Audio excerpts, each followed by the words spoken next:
So my question today is about charity. I'll just give you a brief detail about what I do.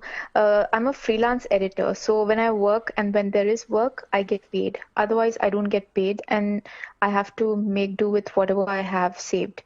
So a few months ago, last year, maybe in September, I found out that they are building a mosque in my vicinity, and I had made niyat. I actually wanted to give away about maybe $600 US dollars in towards the mosque construction, but I decided to wait and give it during Ramadan, hoping that the reward is more.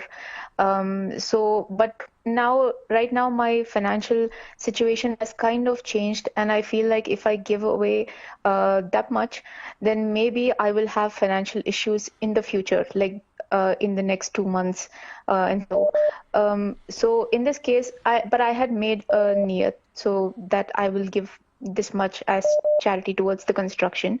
So if I reduce that amount, will I be sinning, or will it be like a promise that I have broken to Allah? طيب, Sister Afreen, may Allah bless you. My dear viewers, we heard an interesting story from Sister Afreen. Obviously, there is an easier way to present the question, but I actually like the story, okay? Because it contributes to imagining a scenario which happens to many of us and with many of us, okay? Otherwise, I could have asked the question, if I intend to give away some money, then I reduce it. Is it permissible? Regardless, whatever cause, as long as the cause is good. But I said I like the story because it helps us to comprehend, all of us, we've been in similar scenarios. So fact number one, there's something called an-nadhr. An-nadhr. An-nadhr is a great act of worship. What is an-nadhr? It is a vow, especially if it is not conditioned.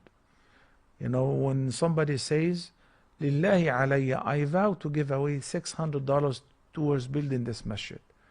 So it was never obligatory upon me, but I made it obligatory when I said, I vow, Lillahi alayya, I commit myself to do this. Sometimes it is with a condition. If I pass the test, I will give $600 to the masjid. It becomes obligatory as well. Okay? So now we're talking about when somebody commits themselves to do something, to fast, voluntary fasting. When they commit, it becomes obligatory. To give away, it becomes obligatory. To pray at night, extra prayers, it's voluntary, but say, Lillahi alayya, I commit, I vow to pray 20 rak'ah tonight or every night, whatever. So it has become obligatory. So did you do that? Obviously from your narrative, no, you didn't do that. You were planning to give away $600 unconditional, and then you decided to keep it in Ramadan for an extra reward. And that's another thing makes me happy. I heard your story. I like, under regular circumstances, I like to go straight to the question.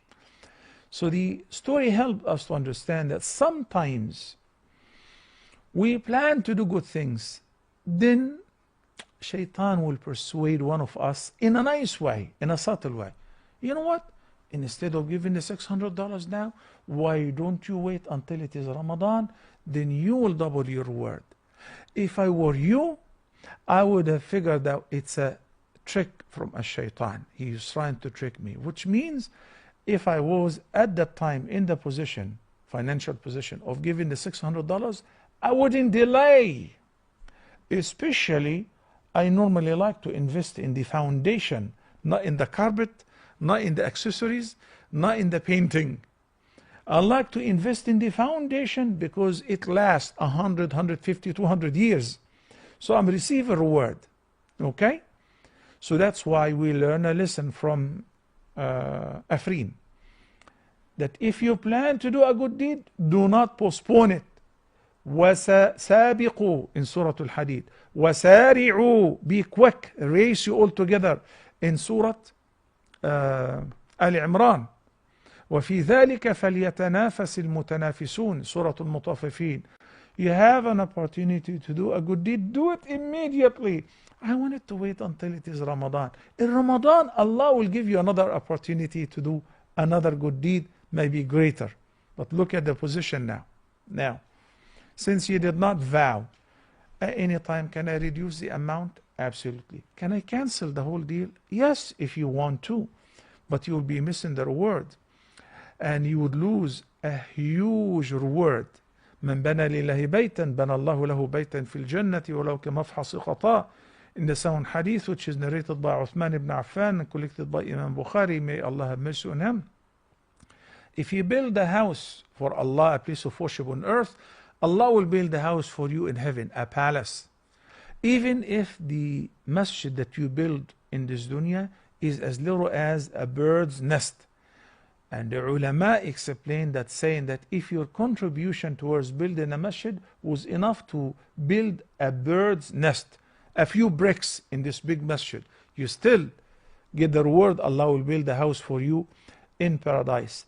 Fourthly, you are afraid to give the entire $600 lest you may suffer of a financial restraint afterward. I can assure you not. Give away the $600 if you have them right now. You have no clue that the more you give, the more Allah will put barakah in what you have and will provide for you from means which you could never imagine. وَمَا أَنفَقْتُم مِّن شَيْءٍ فَهُوَ يُخْلِفُهُ. Guaranteed. It will come back, but not the same. Bigger and better. May Allah bless you, Afreen. Assalamu alaikum.